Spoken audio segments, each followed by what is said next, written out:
السلام علیکم ورحمۃ اللہ وبرکاتہ۔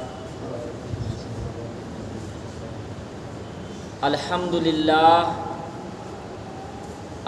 للہ نحمدہ ونستعینہ ونستغفرہ ونؤمن بہ ونتوکل علیہ ونعوذ باللہ من شرور انفسنا ومن سیئات اعمالنا من يهده الله فلا مضل له ومن يضلله فلا هادي له فأعوذ بالله من الشيطان الرجيم بسم الله الرحمن الرحيم ويل لكل همزة لمزة الذي جمع مالا وعدده يحسب أن ماله أخلده كلا لينبذن في الحطمة وما أدراك ما الحطمة نار الله الموقدة التي تطلع على الأفئدة إنها عليهم مؤصدة فی عمد ممددہ آمنت باللہ صدق اللہ مولانا العظیم وصدق رسولہ النبی الکریم ونحن على ذلك لمن الشاہدین والشاکرین والحمد للہ رب العالمین۔ تمام حضرات ادب سے ایک مرتبہ درود شریف پڑھ لیجئے۔ اللہم صل علی محمد وعلی آل محمد کما صلیت علی ابراہیم وعلی آل ابراہیم انک حمید مجید۔ اللہم بارک علی محمد وعلی آل محمد کما بارکت علی ابراہیم وعلی آل ابراہیم انک حمید مجید۔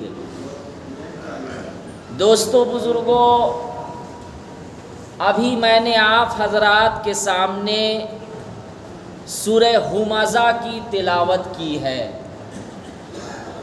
یہ سورت بھی ایسی ہے جو اکثر و بیشتر مسلمانوں کو یاد رہتی ہے، اور اس سورت کی امام صاحب بھی اور مقتدی حضرات بھی نمازوں میں تلاوت کرتے ہیں۔ اس لیے اس سورت کا ترجمہ، اس سورت کا شان نزول اور اس کی تشریح اپنے علم کے مطابق آپ حضرات کے سامنے بیان کرنا چاہتا ہوں۔ اللہ تعالیٰ سے دعا ہے کہ اللہ تعالیٰ مجھے صحیح بولنے کی توفیق عطا فرماوے، اور غلطی ہو جاوے تو اللہ تعالیٰ معاف فرما کر ہم سب کو عمل کرنے کی توفیق عطا فرمائے۔ سب سے پہلے اس سورت کا ترجمہ سن لیجئے۔ وَيْلٌ لِكُلِّ هُمَزَةٍ لُمَزَةٍ، اس میں اللہ تعالیٰ فرما رہے ہیں بڑی خرابی ہے ہر اس شخص کے لیے جو پیٹھ پیچھے کسی کی برائی کرتا ہے، غیبت کرتا ہے اور منہ پر طعنہ دیتا ہے۔ ہمزہ کے معنی ہے کسی کی پیٹھ پیچھے برائی کرنا، غیبت کرنا۔ اسی کے بارے میں یہ آیت نازل ہوئی، کیا؟ وَيْلٌ لِكُلِّ هُمَزَةٍ لُمَزَةٍ، کہ بڑی خرابی ہے ہر اس شخص کے لیے، چاہے مرد ہو یا عورت، جو کسی کی پیٹھ پیچھے برائی کرے اور منہ پر طعنہ دے۔ الذی جمع مالا وعددہ، اس میں اللہ تعالیٰ فرما رہے ہیں، اس کا ترجمہ یہ ہے کہ جو مالوں کو کیا کرتا ہے؟ جمع کرتا ہے اور گن گن کر رکھتا ہے۔ بہت سے لوگ ایسے ہیں کہ مالوں کو جمع کرتے ہیں اور اس کو گنتے رہتے ہیں. الذی جمع مالا وعددہ، اس کا ترجمہ. پھر آگے اللہ تعالیٰ فرما رہے ہیں یحسب ان مالہ اخلدہ، اور یہ گمان کرتے ہیں کہ یہ مال اس کے پاس ہمیشہ رہے گا اور یہ مال اس کو ہمیشہ زندہ رکھے گا. یہ گمان کرتے ہیں. یحسب ان مالہ اخلدہ، اس کا ترجمہ ہے. پھر آگے اللہ تعالیٰ فرما رہے کلا، کلا کے معنی ہرگز نہیں، لَيُنبَذَنَّ فِي الْحُطَمَةِ، بلکہ توڑ پھوڑ کر دینے والی چیز میں ڈالا جائے گا، چورا چورا کر دینے والی چیز میں ڈالا جائے گا. اللہ تعالیٰ اگلی آیت میں فرما رہے وَمَا أَدْرَاكَ مَا الْحُطَمَةُ، اور آپ کو معلوم ہے کہ یہ توڑ پھوڑ کر دینے والی چیز کیا ہے، یہ چورا چورا کر دینے والی چیز کیا ہے؟ نار اللہ الموقدہ، یہ اللہ کی سلگائی ہوئی آگ ہے. اس کا کیا ہے ترجمہ؟ نار اللہ الموقدہ، کہ اللہ کی سلگائی ہوئی آگ ہے. التی تطلع علی الافئدہ، یہ ایسی ویسی آگ نہیں ہے. اس کا ترجمہ یہ ہے کہ جب یہ آگ جلے گی تو ڈائریکٹ دل پر اثر کرے گی، سیدھے انسانوں کے دل پر اثر کرے گی.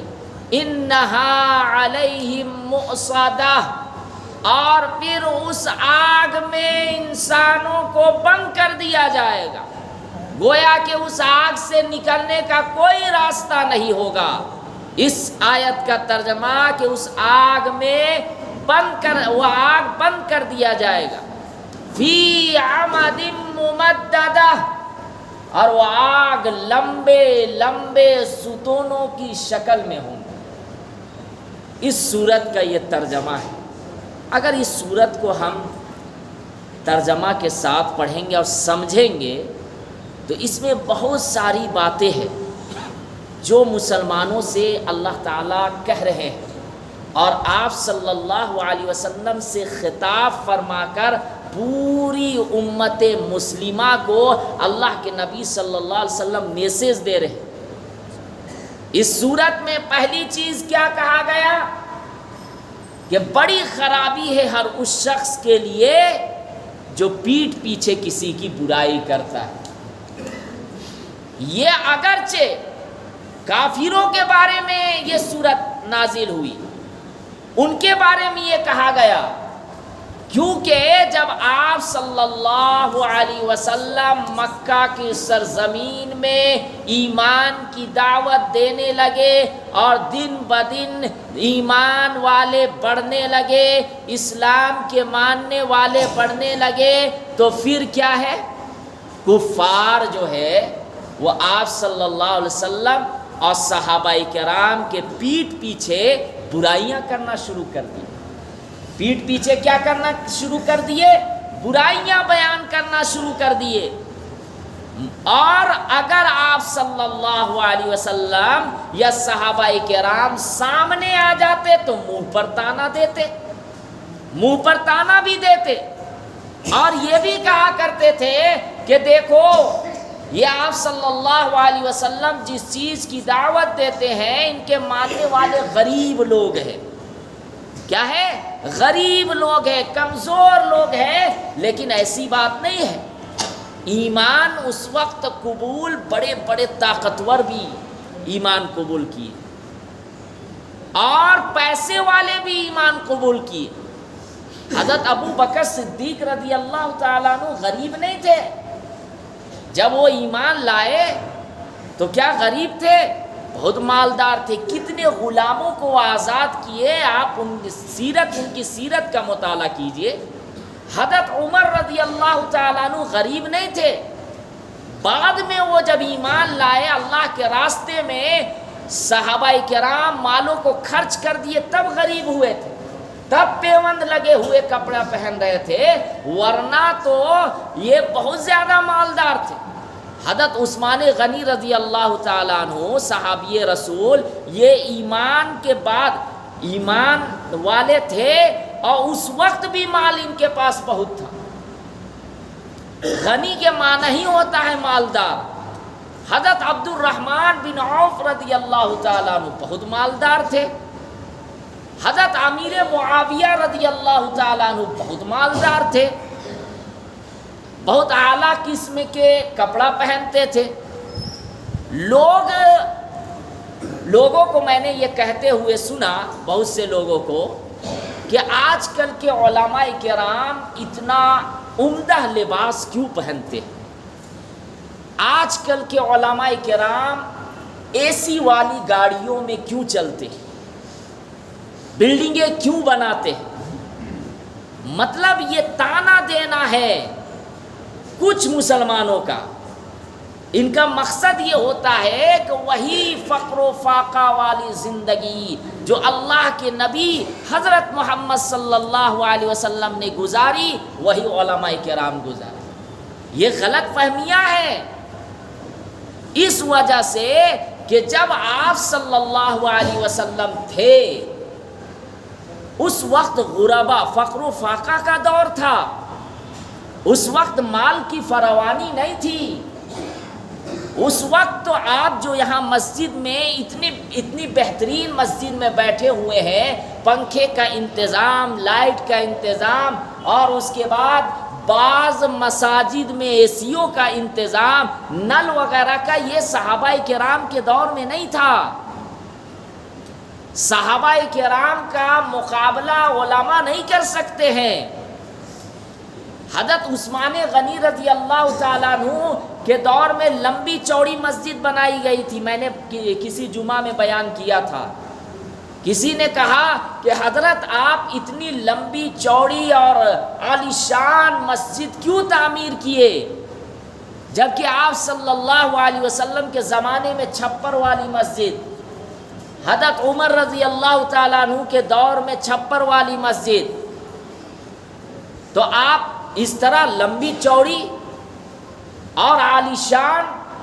حضرت عثمان غنی رضی اللہ تعالیٰ عنہ نے فرمایا کہ آپ صلی اللہ علیہ وسلم کے دور میں، حضرت ابو بکر کے دور میں، حضرت عمر کے دور میں مالوں کی فراوانی اتنی نہیں تھی، فقر و فاقہ کا حالت اور مال اتنا کثیر تعداد میں نہیں تھا۔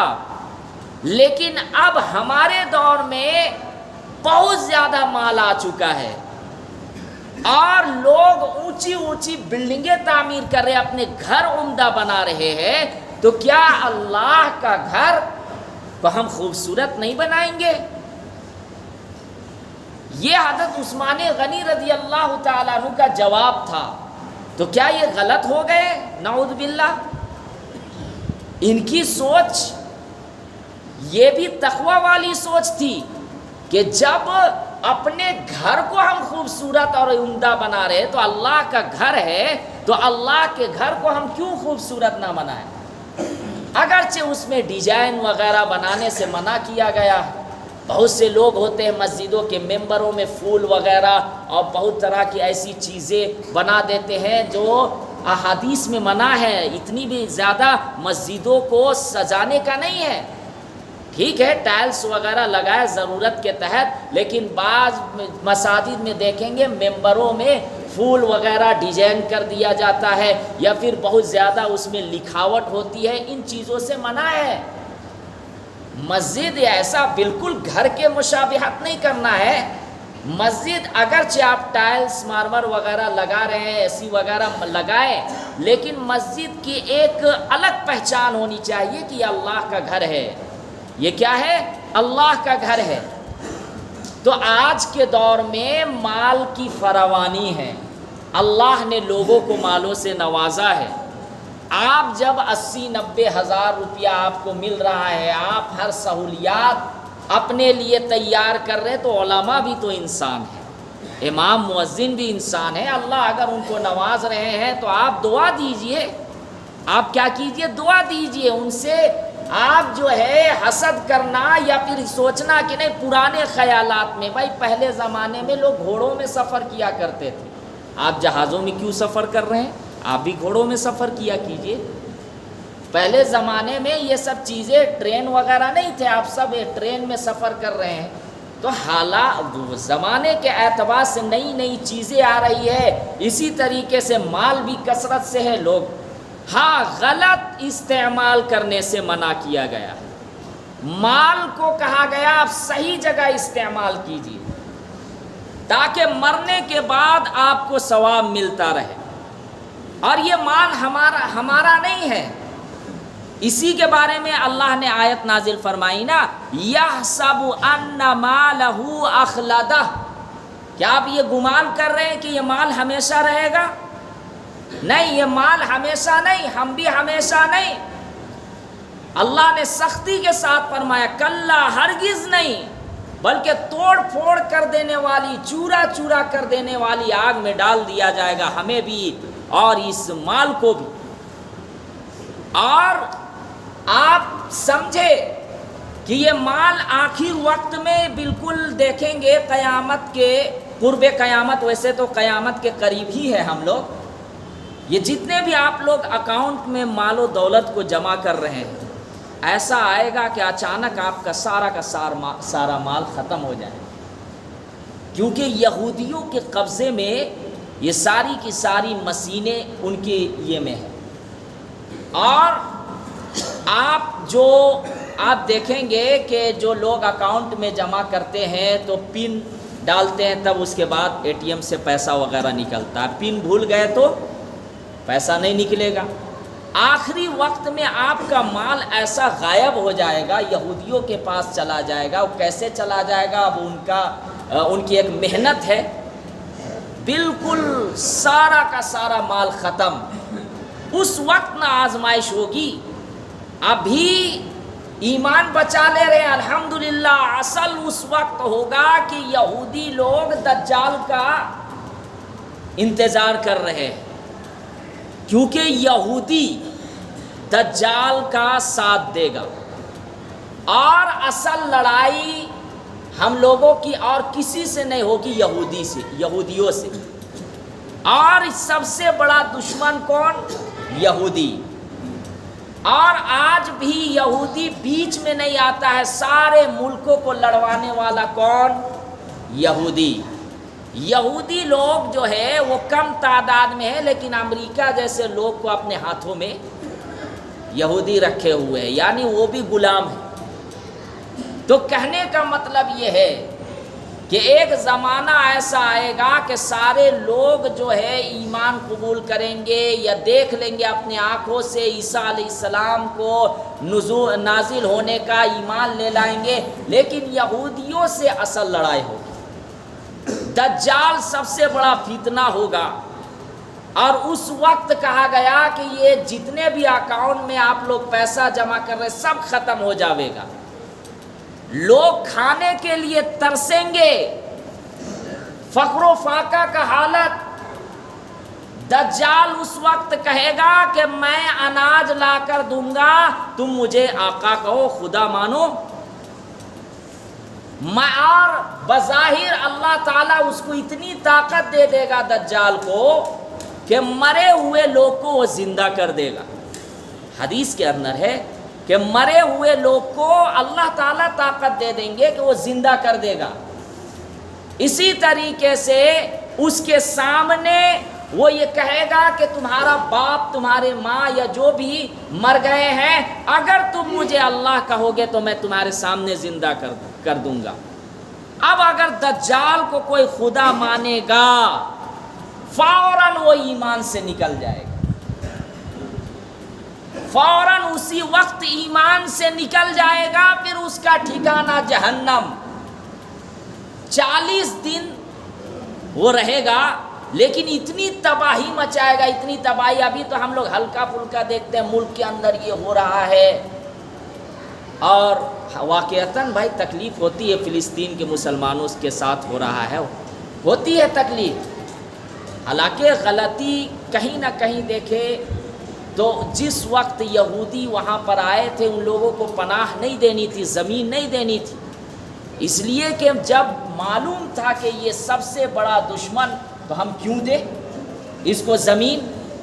آج فلسطین کے مسلمانوں کے ساتھ ظلم ہو رہا، کتنے شہید ہو گئے، واقعتاً تکلیف ہوتی ہے، مسلمان ایک جسم کے مانند ہے، لیکن یہ اللہ کی ایک مصلحت ہے جس کو کوئی نہیں جانتا۔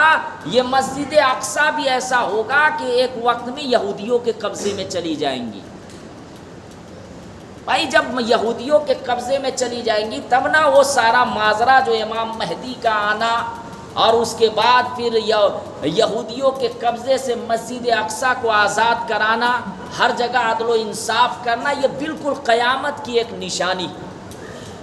یہ بالکل ہم لوگ سمجھ رہے ہیں کہ نہیں ابھی اور بہت سو سال تک زندہ رہنے کا، نہیں، جتنی بڑی بڑی نشانیاں تھیں وہ سب ظاہر ہو گئی، صرف 5-6 قیامت، قرب قیامت کی جو بڑی سے بڑی نشانی ہے وہ باقی ہے۔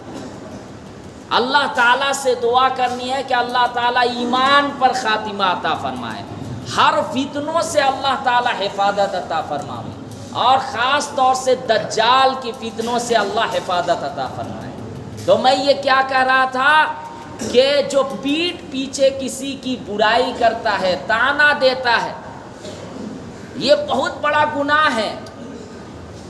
اللہ کے نبی حضرت محمد صلی اللہ علیہ وسلم نے فرمایا کہ اگر کوئی شخص کسی کی پیٹھ پیچھے برائی کرتا ہے اور اس انسان کو اگر پتہ چل جائے کہ یہ میرے پیٹھ پیچھے میری غیر حاضری میں میری برائی کیا ہے اور اس کو ناگواری محسوس ہو، برا لگے، تو اسی کے بارے میں فرمایا اللہ کے نبی نے الغیبت اشد من الزنا، غیبت جو ہے وہ زنا سے بھی بڑا گناہ ہے، زنا سے بھی بڑا گناہ ہے۔ لیکن آج معاشرے میں اس برائی کو ہم برائی نہیں سمجھتے، برائی کو ہم برائی نہیں سمجھتے۔ کوئی ایسی مجلس نہیں ہوتی جہاں پہ کسی کی برائی نہ کی جا رہی ہو، اور انسان کی کیونکہ اس کو ہلکا میں اس لیے لے لیا ہے کہ اب ہر مجلسوں میں کسی نہ کسی کی برائی ہو رہی ہے، اور یہ جو شیطان ہوتا ہے وہ بہت اچھے طریقے سے بہکاتا ہے۔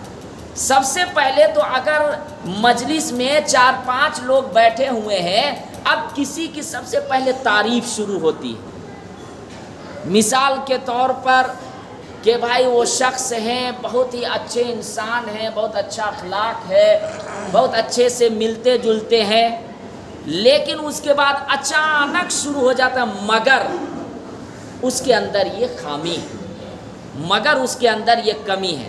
جیسے ہی مگر کا لفظ شروع ہوا پھر وہاں پہ برائی شروع ہو جاتی ہے کہ نہیں اس کے اندر یہ بھی برائی ہے، پھر اس کے اندر یہ بھی برائی ہے، اچھائیاں ہیں لیکن اس کے ساتھ ساتھ یہ بھی چیزیں، یہ غیبت ہے، اس سے بچنا ہے، یہ بہت بڑا گناہ ہے۔ اس کے بارے میں آیت نازل ہوئی کہ ایسے شخص اچھے نہیں ہیں اللہ کے نظر میں۔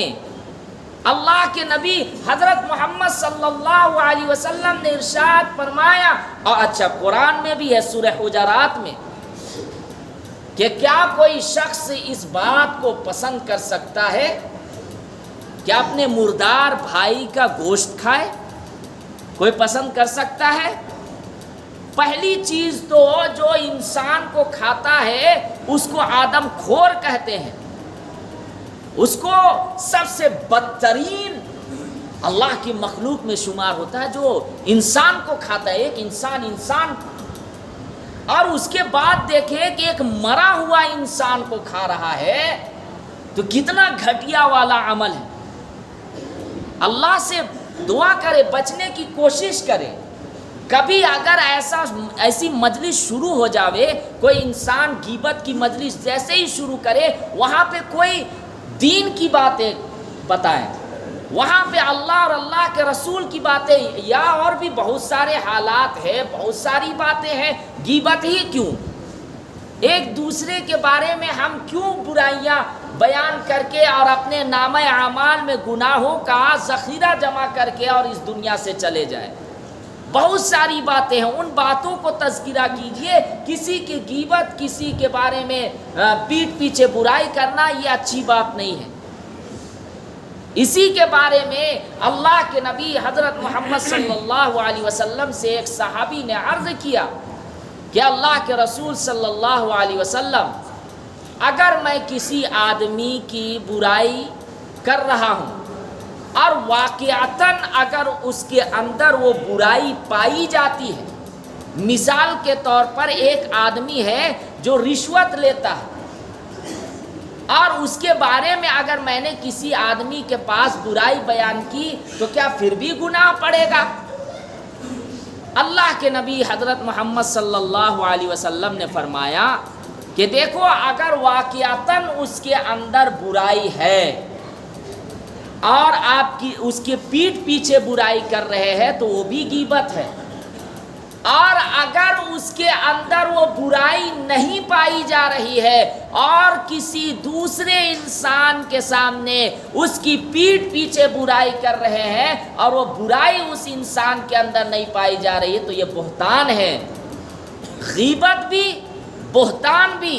مثال کے طور پر ایک انسان رشوت نہیں لیتا، آپ یہ کہہ دیں کہ نہیں فلاں آدمی ہے جو رشوت لیتا ہے، یہ ڈبل گناہ آپ اپنے بوجھ پر لے رہے ہیں۔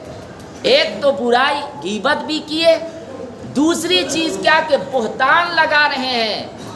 آج معاشرے میں آپ جائزہ لیجئے کہ ہم کتنے ایسے لوگ جو بے قصور ہے، جو عزت دار ہے، جو اچھے انسان ہیں، ان کو ہم بے عزت کر رہے ہیں۔ بغیر تحقیق کے یہ کہہ دیتے ہیں کہ نہیں یہ رشوت لیتا ہے، بغیر تحقیق کے یہ کہہ دیتے ہیں کہ یہ زنا کرتا ہے، بغیر تحقیق کے یہ کہہ دیتے ہیں کہ یہ سود کا کاروبار کرتا ہے۔ بہت ساری چیزیں ایسی ہیں معاشرے میں جو ہم ایسے ہی کہہ رہے ہیں اس کے بارے میں، لیکن ان کے اندر یہ برائی نہیں پائی جا رہی۔ تو یہ ڈبل گناہوں کا بوجھ ہم اپنے اندر لے کر جائیں گے، اور ایسا ہے کہ اپنے سگے بھائی کا، مردار بھائی کا گوشت کھایا ہم نے، تو بتائیں یہ کتنا سخت گناہ ہے۔ اس سے بچنے کی ہر انسان کوشش کرنی چاہیے۔ اور یہ برائی زیادہ عورتوں کے اندر پائی جاتی ہے۔ مرد حضرات کام کاج میں لگ جاتے ہیں تو پھر برائیاں اتنی نہیں ہوتی۔ جب کبھی جو ہے وقت خالی ہوتا ہے یا پھر کوئی کام میں مشغول نہیں ہے آدمی بیٹھا ہوا، تب یہ غیبت شروع ہوتی ہے، برائیاں۔ لیکن عورتیں جہاں پہ 4-5 عورتیں بیٹھی، خاص کر کے پارٹیوں میں، شادیوں میں، ہوٹلوں میں جہاں بیٹھ گئی، بس ایک دوسرے کی غیبت شروع۔ دوسرے کی تو چھوڑ دیجیے، اپنے شوہر کی برائیاں شروع۔ میرے شوہر میرے لیے یہ نہیں کرتے، یہ خرچہ نہیں نبھاتے، بھائی ان کو اپنی حیثیت کے مطابق دے رہے، پھر بھی برائیاں شروع، کچھ نہ کچھ خامیاں۔ ایسے ہی کہ عورتوں کے بارے میں اللہ کے نبی حضرت محمد صلی اللہ علیہ وسلم نے ارشاد فرما دیا کہ جو عورت اپنے شوہر کے بارے میں یہ کہہ دے کہ میں جب سے ان کے گھر پر آئی ہوں آج تک مجھے خوشحالی نہیں ملی، ایسی عورت کے لیے اللہ کے رسول صلی اللہ علیہ وسلم اور تمام فرشتوں کی لعنت ہے کہ شوہر کے آنے کے بعد بھائی وہ اپنی حیثیت سے نہ کھلائے گا۔ آپ مالدار گھرانے کی عورتوں کو مت دیکھیے، آپ اپنے شوہر کی انکم کو دیکھیے کہ ان کی سیلری جتنی ہے اتنے ڈیمانڈ کرنے کا۔ تو اب کیا ہے، آپ چاہے اس میں غلطیاں ہماری بھی ہیں۔ ہماری کیا غلطیاں ہیں کہ ہم ایک عورت کے سامنے اپنی بیوی کو 50,000 روپیہ کا مارکیٹنگ کر رہے ہیں دکھا کر دوسری عورت کے سامنے، جبکہ آپ 10,000 روپیہ میں بھی آپ اپنے اہلیہ کی ضروریات پوری کر سکتے، لیکن ہم دوسری عورت کے سامنے ہم جو ہے دکھا کر یہ مارکیٹنگ کروا رہے ہیں۔ تو اب یہاں پر وہ دیکھیں گی غریب گھرانے کی لڑکیاں تو اس کے اندر خود بخود وہ چیزیں حسد میں آنے لگتی ہیں۔ تو ہماری غلطیاں ہیں، معاشرے میں بہت ساری ایسی خرابیاں ہیں جس کو دور کرنے کی کوشش کرنی چاہیے، اور عورتوں کو خاص طور سے غیبتوں سے جو مجلسوں میں یا گھروں میں بیٹھی ہوئی رہتی ہے، اس سے کیا کرے کہ وہاں پہ غیبت ہے تو بھائی قرآن کی تلاوت کیا کیجیے۔ ہم لوگوں کو ہم لوگ تو بھائی قرآن سے بہت دور، احادیث سے بہت دور۔ یہودی لوگ 3 چیزوں میں بہت زیادہ محنت کرتے ہیں، ہے بہت کم تعداد میں، لیکن سب سے زیادہ پاورفل وہی ہے ابھی فی الحال، کہ سارے ملکوں کو نچوا رہا ہے، ساری بڑی بڑی مشینیں ان کے ہاتھ میں ہیں۔ 3 چیزوں پر وہ بہت زیادہ محنت کرتے ہیں۔ پہلی چیز علم پر، علم میں یہودی لوگ بہت زیادہ محنت کرتے ہیں، اور علم ایسا نہیں کہ دنیاوی والا علم، وہ دنیاوی والا کرتے ہیں لیکن زیادہ فوکس اور زیادہ علم حاصل کرنا وہ اپنی مذہبی کتابوں پر، اپنی مذہبی کتابوں پر وہ اتنا ریسرچ اور اتنا مطالعہ کرتے ہیں کہ مسلمان کے اچھے پڑھے لکھے لوگوں کے ایمان کو وہ کیا کر سکتے ہیں، چھین سکتے ہیں، جواب نہیں دیکھ سکتے، اس طرح وہ علم حاصل کرتے ہیں۔ آپ بتائیے کہ کتنے ایسے مسلمان ہیں جو قرآن کو ترجمہ کے ساتھ یاد ہیں؟ اچھا پورے قرآن تو چھوڑ دیجئے، سورتیں جتنی یاد نمازوں میں آپ پڑھتے ہیں، کسی کو 10 سورتیں یاد ہے، کسی کو 20، کسی کو 30، ان سورتوں کو ترجمہ کے ساتھ کون یاد کیا ہے؟ صرف مجھے لگتا ہے کہ 1-2% ہوں گے جن کو جو سورتیں آپ پڑھ رہے ہو ترجمہ کے ساتھ یاد کیے ہوں گے۔ تو کیا ہے، علم سے ہم اپنی مذہبی کتابوں سے دور، آپ صلی اللہ علیہ وسلم کے جو طریقے ہیں وہ غیر مذہب والے لے رہے ہیں، غیر مذہب والے، یہودی ہو یا اور بھی مذہب والے، اور آپ صلی اللہ علیہ وسلم کے طریقے کو اپنا رہے ہیں، اور ہم کیا ہیں، آپ صلی اللہ علیہ وسلم کے طریقے کو چھوڑ رہے ہیں۔ آپ دیکھیے بھائی، وہ لوگ شادیاں کہاں کرتے ہیں؟ اپنے عبادت خانوں میں، چرچ وغیرہ یا عبادت خانوں میں کرتے ہیں یا نہیں؟ ہمارے ہندو مذہب کے لوگ بھی کرتے ہیں، مندروں میں کرتے ہیں۔ ہمارے مسلمانوں میں بہت کم، صرف 1% جو مسجد میں نکاح کرتے ہوں گے، نکاح کے بعد بھی اس کے بعد بہت سی ایسی چیزیں ہیں جو کرتے ہیں، جیسے نکاح کر لیے اس کے بعد پھر جو ہے لڑکی کے گھر میں کثیر تعداد میں جاتے ہیں لڑکی والے کو پریشان۔ جب آپ سنت طریقے سے مسجد میں نکاح کیے، بہت اچھی بات ہے، اعلانیہ طور پر کرنا چاہیے مجمع میں، لیکن اس کے بعد کیا کرتے ہیں کہ 40-50 یا 25-30 لوگوں کو لے کر لڑکی کے گھر میں چلے گئے۔ تو یہ تو وہی حوالہ ہوا برات کے مشابہت، وہ برات ہی ہو گیا ایک یہ سے۔ اگر آپ کر رہے ہیں نکاح مسجد میں، بہت اچھی بات ہے، نکاح کیجئے، اس کے بعد لڑکی کے گھر میں 2-4 لوگ گئے، اپنا لے کے آ گئے، اب آپ ولیمہ کیجئے، ولیمہ ہے اصل سنت، اور یہ مرد کے ذمے ہے، جتنی حیثیت ہے اللہ تعالیٰ نے جتنا نوازا۔ اگر ہم یہ چیز کریں گے تو بتائیے کسی کے غریب گھرانے کی بچیاں بے نکاح رہیں گی؟ کسی کو سوچنا پڑے گا؟ نہیں سوچنا پڑے گا۔ آج شادیوں میں ہم دکھاوا میں لاکھوں لاکھ خرچ کر رہے ہیں، شہروں کو چھوڑ دیجئے، اب دیہاتوں میں بھی یہ چلا گیا۔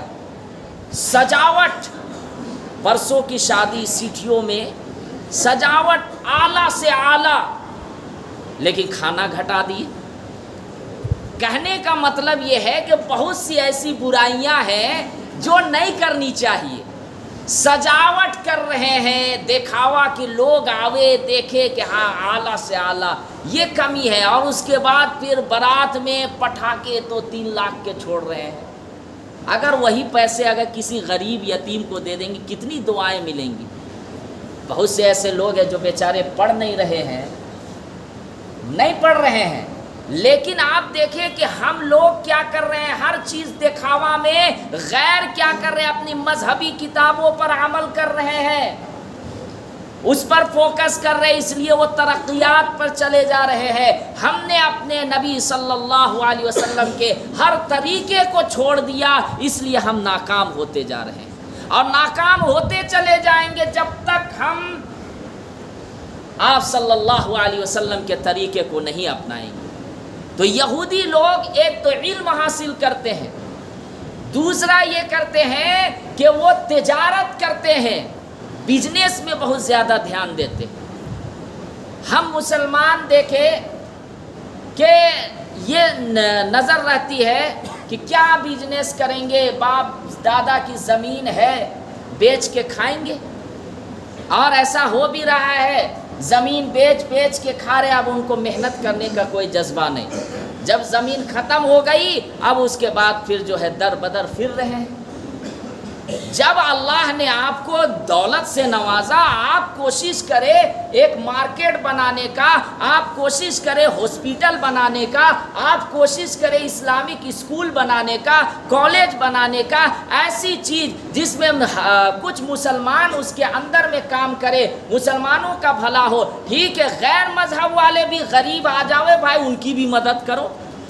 مسلمانوں کو یہ مسلمان الحمدللہ بہت مالدار ہیں، اور یہ بھارت بھائی شروع سے مسلمانوں کی ہے، زمینیں بھی بہت ہے، لیکن کیا کر رہے ہیں، اس کو بیچ کر اور فضول خرچی میں صرف کر کے سارا کا سارا مال ختم کر دے رہے ہیں۔ تو بزنس کرے، اس میں یہ سنت ہے، اس میں برکت ہے۔